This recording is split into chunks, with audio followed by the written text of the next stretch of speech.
Alright, here's the bike check on the Fit Street 1. I got Odyssey Aaron Ross keyboard grips, S&M bar ends, stock Fit bars, stolen V2 stem in gold,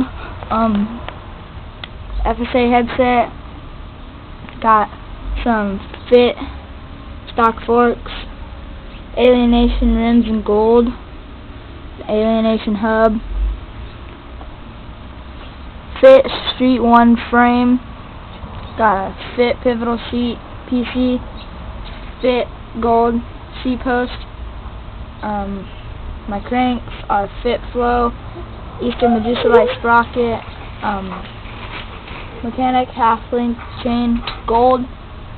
I got some Black Label pedals PC, another gold Alienation rim, and 2 Fit FAF tires front and back.